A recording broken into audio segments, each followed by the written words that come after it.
Well, coming off of a great weekend, I thought some just major growth in our program. What I'm really excited about is they got to live through, they earned that win on Sunday like they haven't yet this year. We've won games in a lot of different ways and not one like that. I loved their fight, their tenacity that they played that game on Sunday and just kept getting after it against a very good Auburn team and a very good, as we know, Maddie Penta. So excited about that, excited about us to build upon it, but also cautious. That's kind of the world I live in. And what I mean by that is just for us to keep our nose down and keep working. This is fun, and that's what we've talked about. Fun to me is competing your tails off every single day, every pitch, whether you're on offense or defense, and seeing what the possibilities are, right? We don't live in the past. We don't even live in the present or in the future. We live right where our feet are right now. And so today we're going to have a really good practice. We're going to prep. We're going to head off to LSU tomorrow and then face a really good LSU team. But I'm excited for us. I like where we're at, and my goal is for us this weekend to play 3 really clean, hard ball games. Another opponent you didn't face last year. Yep. Your first year in the league. I don't know if you faced LSU when you were in Arizona State or Fresno or whatever, but what you have any dealings with them, and what about the challenge of particularly LSU and at their home field? Yeah, so we've faced them before, but never at LSU. So I've never been to their softball field. Obviously, some of our older players, I think all of our seniors or super seniors have been there. I've heard that their fans are rambunctious, let's say, and on the field. But that's all good for us. Like, all of that is, you can either look at it as like, oh, this is going to be hard, or you can look at this as a great opportunity for us to go into an environment that's pretty rowdy and make it quiet. So, I think we're going to face a really good lineup. I think they have a little bit, they're a little bit like us. They have some power in the middle of the lineup. They have some speed at the top of their lineup, a lot of lefties.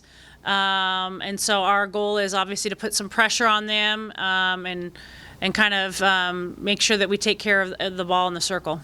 You got a Thursday start as opposed to Friday, and last week you only used each pitcher once. Did that help you a little bit maybe going in this week? Yeah, I was excited about that, especially for lefty, because we've been using her almost every day.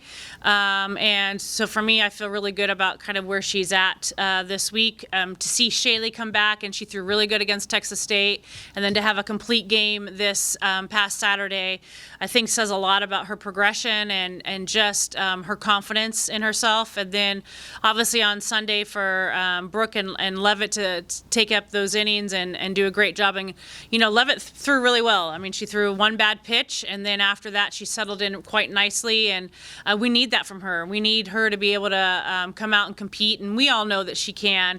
But for her to be able to do that against a good Auburn team, I was excited about. How good did it feel with just getting the whole lineup seemingly to go on Sunday, and just their response to being down 5 and then what y'all were able to do offensively? Yeah, I mean, and we've talked about this just from top to bottom. You had hitters contributing. I feel like it's a different vibe in our dugout. And what I mean by that is just they each know, because it's a very individual sport amongst a team sport. And so each one of them have the confidence in each other and themselves to be able to put together good at-bats. They're not trying to hit home runs. They're trying to do damage in the box. And I think there's a big difference there. So we don't have these big, long uppercut swings. We have swings that are trying, they're swinging out of their shoes. They're trying to hit the ball, square it up, hit the ball off the wall. And then obviously good things happen. And so I think it begins and ends in the weight room, and we've kind of talked about that.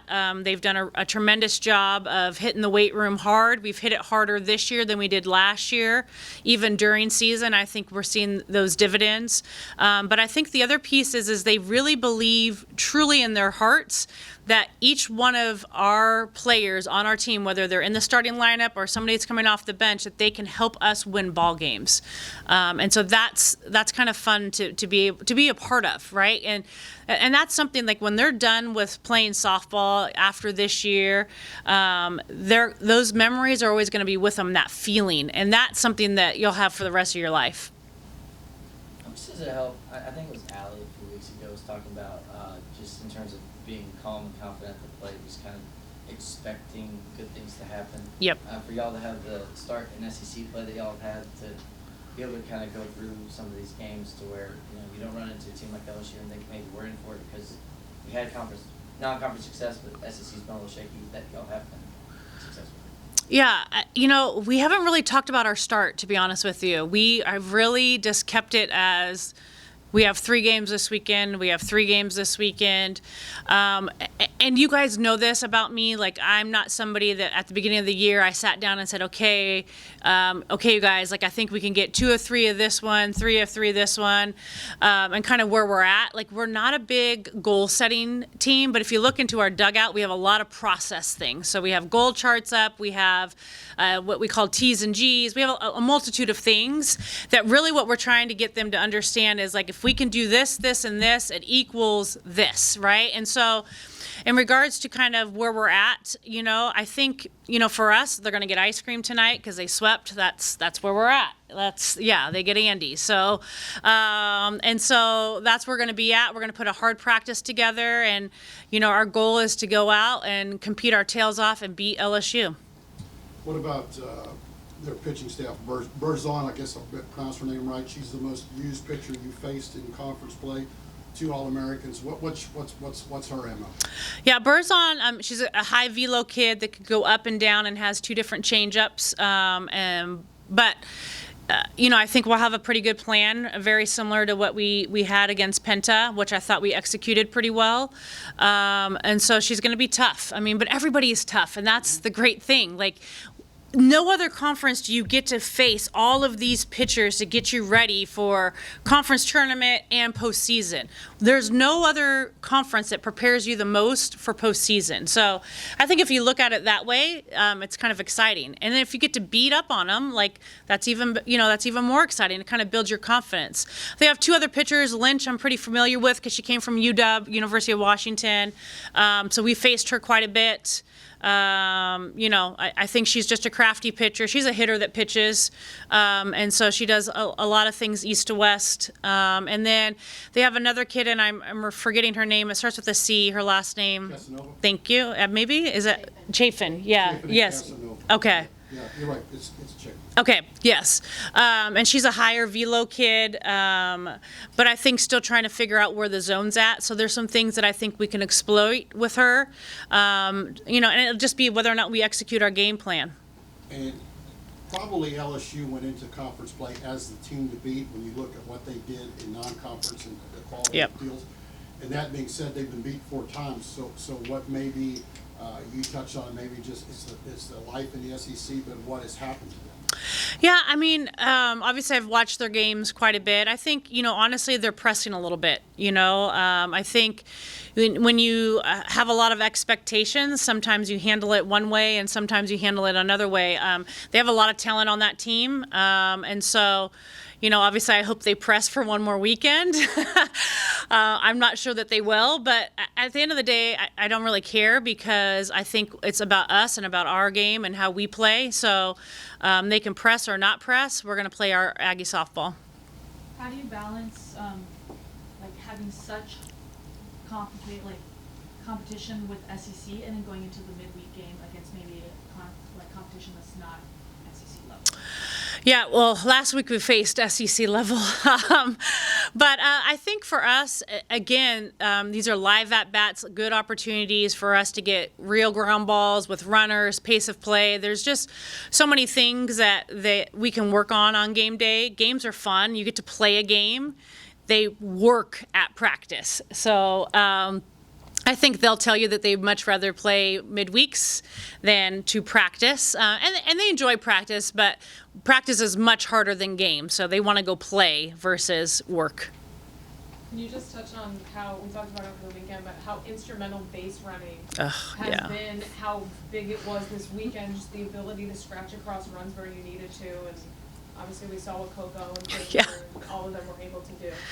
Yeah, if anybody really wants to become a great base runner, like I would just clip Coco Woolley and just watch and watch and watch. That kid sees the game very differently. But I think, we took extra bases. I mean, Jazz Hill on that missed pop fly is on second base. Like, there's things like that we're doing that we're just playing the game the right way. Kramer's another one that has taken extra bases. We put balls, if there's 2 hops on it, Kramer's safe at first base if she can get that ball to bounce twice. And so when you have that on base and you have Coco up to bat, it stresses defenses out. It causes chaos. And chaos when you are causing it is fun. Chaos when you're responding to it, not so much fun. So I think for me, it's being able to use all of our tools in our toolbox. So yes, we have some kids that hit the long ball, but we have some kids that can run. We have some kids that can put it on the ground. We have, just a multitude of ways, again, that we can beat you. And in order for us to win some of these games, we're going to have to tap into different areas in our toolbox.